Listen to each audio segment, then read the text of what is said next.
Hello friends, मैं हूं अवधेंद्र। Friends, एक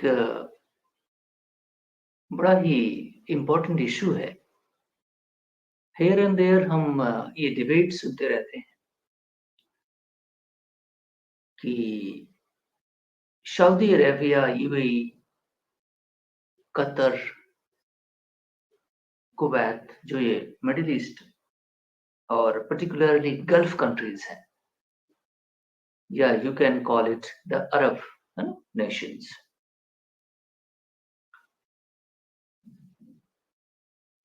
इंडिया के साथ रिलेशनशिप पर मैं लिटिल बिट दो लाइन बोल देता हूं। Neither it is a warm relationship nor it is a worse relationship. It is a neutral kind of relationship right now.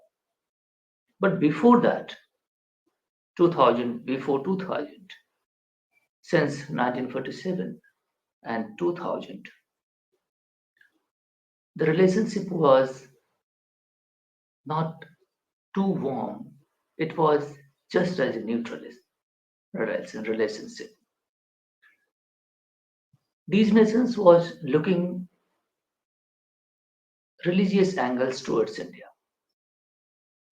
because I think the shielding that was put forth by the Pakistan, because the Pakistani Muslim religious affiliation was with these Arab states.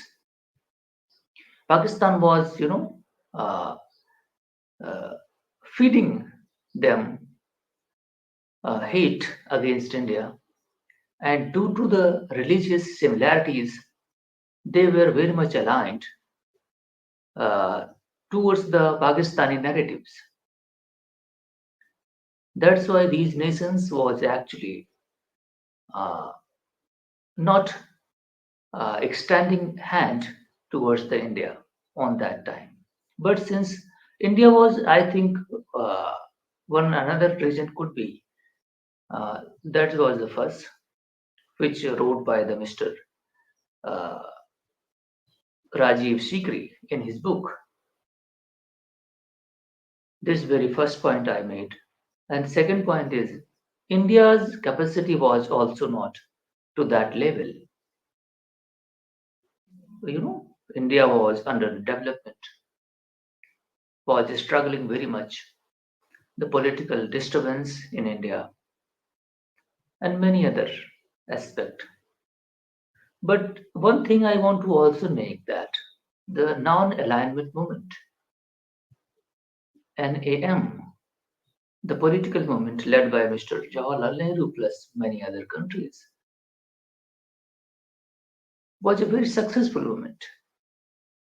India was ahead as a leader, but many countries, even the Muslim countries, did also followed the path of NAM.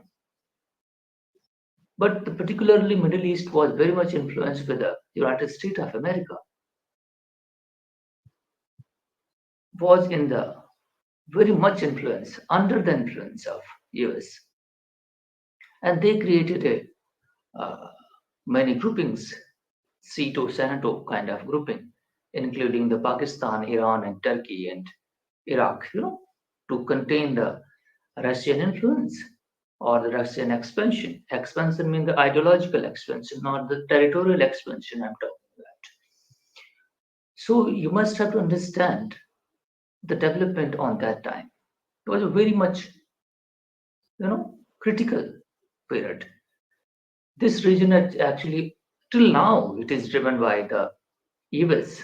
US influence in this region is very much very high.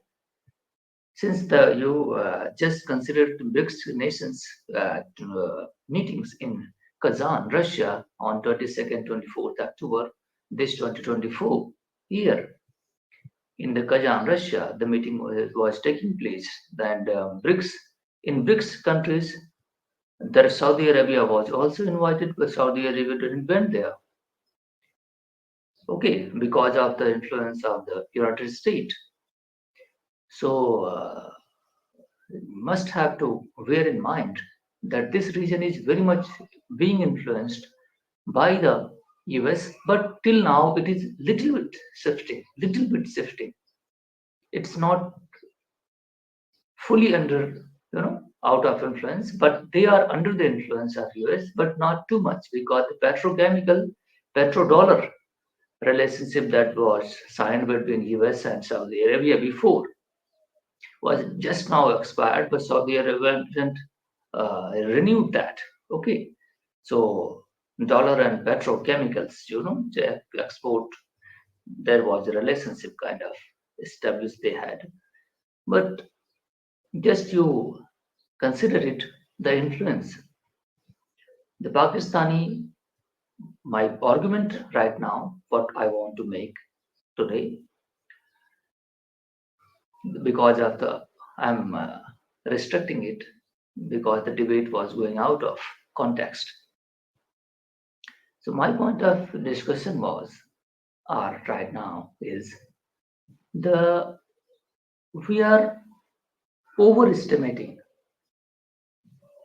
We doesn't mean that India, I mean the Pakistan, is overestimating and over expecting from this particular region and Saudi Arabia UAE relationship, particular Qatar, these are relationship countries. The Pakistan is overestimating, over expecting from these nations. मैं आपको बताऊं कि Pakistan, I am sorry to say, in my best of observation, Pakistan is failed to actually realize its economic potential. They didn't have invested into the human capital, and they are failing still to invest into. दुनिया में कहीं पे भी polio virus बहुत कम countries में बचा हुआ है, उसमें एक पाकिस्तान भी है जिसमें काफी लार्ज पॉपुलेशन के पास पोलियो वायरस है। पोलियो की अभी भी उनको खुराक देनी जरूरी है। A nation has failed to eradicate the polio virus eradication program. आप समझिए कि किस तरह का नेशन है। पहली चीज। दूसरी चीज ये है कि चाइना पाकिस्तान इकोनॉमिक कॉरिडोर के होने के बावजूद ये कंट्री आईएमएफ के लाइन में लगी हुई है। मैं स्टैटिस्टिक्स इनकी बता रहा हूं। ये आईएमएफ के लाइन में लगी हुई है कि $1 बिलियन उसको बेल आउट पैकेज दे दिया जाए। आप रियलाइज कर सकते हैं इस नेशंस के बिहेवियर को, जिस चीज को ये प्लेज करता है कि हमें, अगर चाइना पाकिस्तान इकोनॉमिक कॉरिडोर बन गया तो हमारा इकोनॉमिक अपलिफ्टमेंट होगा। क्या हुआ? किस बात का अपलिफ्टमेंट हुआ? क्या इसने रियलाइज किया है उस पोटेंशियल को, इकोनॉमिक कॉरिडोर को? इसने जितने भी एग्रीमेंट एक ओवर एस्टिमेशन कर रखा था कि the following change will happen, क्या सारी चीजें हुई हैं? सारी लाइन को आप चेक करें वन बाय वन, सारे पैराग्राफ को जिन्होंने इन्होंने पेश किया अपने सिटीजन्स के पास, कोई भी रियलाइज हुआ है? सारे के सारे फेल हुए। Not even single, even percentage भी अचीव नहीं हुआ। समथिंग परसेंटेज 20, 30, 40% अचीव करना, एब्सोल्युटली कुछ भी अचीव नहीं हुआ। ये चाइना पाकिस्तान इकोनॉमिक कॉरिडोर, इसका टोटल फायदा पाकिस्तान को, सॉरी चाइना को हो रहा है। इससे पाकिस्तान कुछ भी फायदा नहीं ले सका। इंफ्रास्ट्रक्चर क्रिएट हो गया, एक्सॉर्बिटेंट लोन लिया हुआ है, एक्सॉर्बिटेंट रेट ऑफ इंटरेस्ट ये पे कर रहा है उस लोन के लिए। 7%, 7.9%, इवन समटाइम 11%। कॉमर्शियल लोन है, ये उसको कभी भी रीपेमेंट नहीं कर पाएगा। टोटल डेट में 40% लगभग डेट जो है वो चाइना का है, पाकिस्तान का। ये कभी भी उसको रीपेमेंट नहीं कर पाएगा। और चाइना इतना हैवीली इन्वेस्ट क्यों कर रहा है? फर्स्ट रीज़न, पाकिस्तान उसको कभी रीपेमेंट कर ही नहीं सकता क्योंकि इकोनॉमिक रियलाइज़ेशन अगर ये है ट्रांसलेशन कि हमेशा $1 IMF के पैरों के नीचे आज के बच रहे हैं वो। बेल आउट पैकेज ले रही है ऐसी इकोनॉमी जो ये एक्सपेक्ट करती है कि समथिंग विल चेंज। ये टोटल चाइना के इंटरेस्ट में है क्योंकि इंडियन ओशियन रीजन से उसका ट्रेड और ऑयल एक्सपोर्ट जो होता है, अब इंडियन फोर्सेस यहाँ मौजूद हो जाएँगे ड्यूरिंग वॉर टाइम हो सकता है कि वो डिस्टर्ब करें चाइनाज़ ट्रेड और इन्वेस्टमेंट फ्लोज़ को तो पाकिस्तान की टेरिटरी से वो लेके गल्फ रीजन से अपना ऑयल, एनर्जी इंपोर्ट करेगा और वो पाकिस्तान के थ्रू। ये है चाइना का इन्फ्लुएंस, ये है चाइना का इंटरेस्ट। चाइना बिल्कुल पाकिस्तान से कोई मोहब्बत नहीं करता। मोहब्बत ऐसे और इवन चाइना चाइना तो कभी मोहब्बत नहीं कर सकता किसी के साथ। ये आप बहुत ध्यान से सुनें। चाइना इवन यूएस जो है, वो भी अपने इंटरेस्ट के साथ काम करता है। वो हाइली इंटरेस्ट के साथ काम करता है। Interest means the national interest. लेकिन चाइना उससे भी कहीं ज़्यादा है। वो कहीं भी इन्वेस्टमेंट करता है तो उसका रेट ऑफ इंटरेस्ट पहले तो कमर्शियल होता है। प्लस वो स्ट्रिक्टली एनफोर्स करता है चीज़ों को। अगर आप उसकी बात नहीं मानेंगे तो he can punish you. Even United state माफ कर देता था। $100 बिलियन से ज़्यादा आपको ग्रांट्स दे चुका है वो पाकिस्तान को अभी तक। लेकिन चाइना आपको $1 बिलियन भी नहीं देगा। आप इस तरह से फँस चुके हैं। मैं गारंटी के साथ कहता हूँ, मैं भविष्य देख कर के इस नेशन का मुझे चिंता है। क्यों चिंता है? क्योंकि हमारा इमीडिएट नेबर है ये। और ये कंट्री कंप्लीटली फेल हो रही है। और अगर फेल होगी, अगर 1 मिलियन लोग भी migrate left right bordering countries में करते हैं, 250 मिलियन का मुल्क है, कंट्री है। अगर 2-4 मिलियन भी लोग इधर-उधर भागना शुरू करेंगे, तो हमारे यहाँ से बांग्लादेश से 71 में लोग आए, वो आज तक हमारे नॉर्थ ईस्टर्न रीजन को डिस्टर्ब कर रखा है, इल्लीगल इमिग्रेशन करके। अगर ये भाग के कभी 10, 25, 50 सालों में इनका बिहेवियर बदल नहीं रहा, नहीं, अगर ये कंट्री कभी डिस्टर्ब फ़ील होती है, तो लोगों में भगदड़ मच जाएगी और डायरेक्ट रिpercussion इंडिया को होगा इसका, हैं? सिविलियन पर बॉर्डर फोर्सेस गोली नहीं चला सकती, है ना? इंटरनेशनल लॉ के मुताबिक। तो इस कंट्री को ये तो हमारे लिए लायबिलिटी बनता जा रहा है, हमारे लिए बड़ी चिंता का विषय है ये। इसलिए हमें इस पे नज़र रखनी होती है, इसका बिहेवियर देखकर। इसके 2 ऐसे प्रॉब्लम्स हैं, एक तो इसने न्यूक्लियर वेपन रख रखे हैं और दूसरा इसका इकोनॉमिक और पॉलिटिकल जो एजेंडा है, इसने अपने सारे सिटीज़न को जिहादी बना दिया। नहीं, अब उनको इंडिया में दोबारा से लिया भी नहीं जा सकता क्योंकि इसने माइंडसेट पूरा बदल दिया उसका, है ना? तो ये एक मुश्किल सी बात बन गई और सभी लोगों को स्लॉटर भी नहीं किया जा सकता। नहीं, ये भी अ, ह्यूमैनिटी के बेसिक प्रिंसिपल के खिलाफ हो जाएगा, है ना? लेकिन मैंने देखा है लोगों से बात करके कि अगर उनको 10-5 मिनट आप बातचीत करके उनको रैशनलिज़्म में ले आओ, नहीं जो उन्होंने उसको इंजेक्शन इनोकुलेट कर रखा है रिलीजियस एंगल से, अगर उनसे रैशनली बात करो तो वो अंडरस्टैंड भी करते हैं कि हाँ, हम कौन हैं, कहाँ हैं, है ना? तो ये भी पॉसिबल है कि उनको ट्रांसफ़ॉर्म किया जा सकता है, लेकिन इन्होंने जिस तरीके से उसको अ, विनोम इंजेक्ट कर दिया है रिलीजियस, है ना? तो वो एक बड़ी प्रॉब्लम सी बात है, पाकिस्तान को पार्टिकुलरली देखने के बाद। ये कंट्री मैं गारंटी करता हूँ, ये बाय इट्स ओन नेचर ये चल नहीं सकता। मेरे पास तमाम आर्गुमेंट्स हैं मौजूद, जो मैं रिटन में आपको दे सकता हूँ, क्या-क्या इसके फेलियर्स हैं।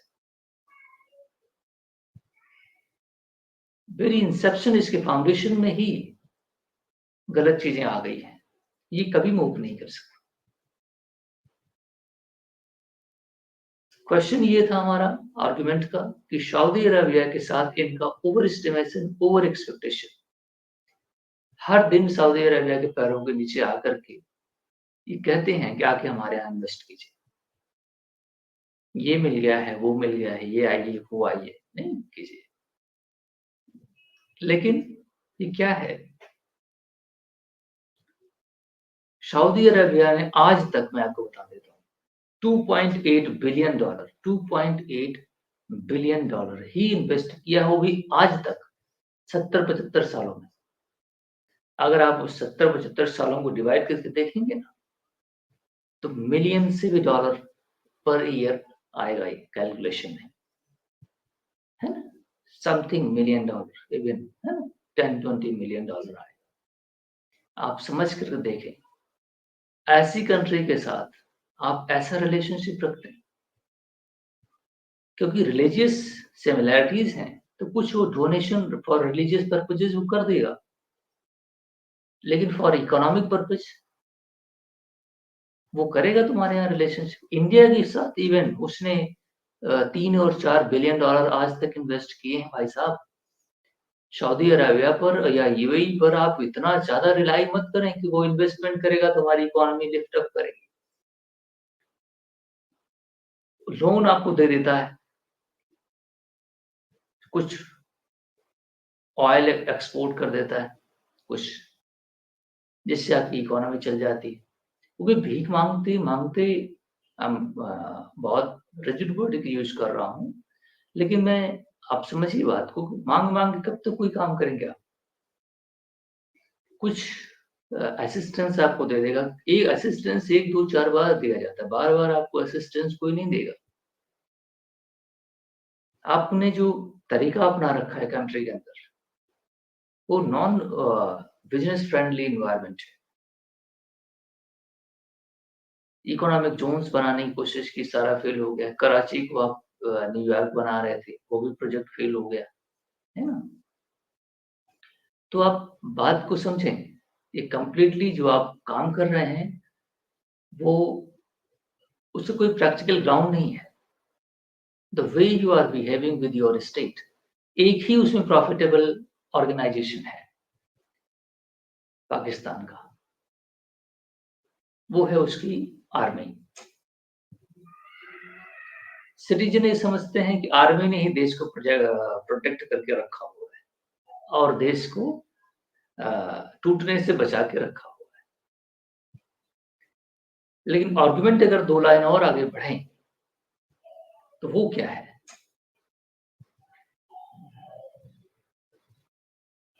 जितने भी प्रोविंसेस हैं, पंजाब, वेस्टर्न पंजाब जो पाकिस्तान के पास है, अगर उसको छोड़ दिया जाए, तो किसी भी इनके प्रोविंस में पीसफुल अ, लिविंग स्टाइल लोगों की नहीं है। स्टेट अपने लोगों को सप्रेस करती है by the use of force. अगर आप उनको बेसिक चीज़ें मुहैया नहीं करा सकते, बेसिक चीज़ें नहीं दे सकते और आप उनको सप्रेस करते हैं अपनी आवाज़ उठाने से, ये हुई ब्रूटैलिटी। बलूचिस्तान प्रोविंस अगर देखें, खैबर पख्तूनख्वा प्रोविंस अगर देखें, है ना? नॉर्थ फाटा जिसको कहते हैं, और आप सिंध प्रोविंस को देखें, सिंध के लोग ज़्यादातर वहाँ पे हिंदू रिलीजन होती है, तो वहाँ पर लोग जो हैं वो Hindu is a very peaceful religion, है ना? उनके बाय नेचर उनमें वो एग्रेशन नहीं होता, तो इसलिए वो स्टेट में, लेकिन आप लोगों ने उसको भी कन्वर्ट करना, सप्रेस करना, उनको भगाना वहाँ से, ये सारा जो होता है, वो आपने कर रखा है ना? वो हमें मालूम है अच्छी तरह से। तो अब आप देखें, जिसको आप पीओके ने कब्ज़ा कर रखा है ना? उस स्टेट में देखें बिजली, पानी, खाना-पीना, आटा-रोटी नहीं, इस इश्यू को एड्रेस करना मुश्किल हो गया है। आप सारे स्टेट, केवल और केवल पंजाब ही वहाँ पे कुछ प्रॉस्पेरस है, बिकॉज़ पूरे पाकिस्तान का जो वेल्थ है, वो सारा-सारा आता यहीं पे है। क्योंकि ये पूरी जो आर्मी है, ये driven by the particularly Punjab province, और आर्मी ही एक ऐसा बेनिफिशियल ऑर्गेनाइजेशन है, जो सारे पूरे वेल्थ को स्नैच करता है कंट्री के अंदर से और वो ले आकर के पाकिस्तान के अंदर, पंजाब के अंदर रखता है और लोगों को उनकी आवाज़ ना उठाने देना, आर्म फोर्सेस भेज करके उनको वहाँ से उठवा लेना और ऐसा उठवाना कि उनको कोर्ट में पेश नहीं करना, वो गायब हो जाते हैं। पचासों हज़ार लोग गायब हैं। स्टेट अगर ब्रुटैलिटी करती है, अगर किसी ने न्याय किया है तो उसका कोई जस्टिस मैकेनिज्म होगा, कोर्ट में पेश करें आप उसको गायब ही कर देते हैं। नहीं, न्याय अन्याय की तो बात ही छोड़ दो। हुँ?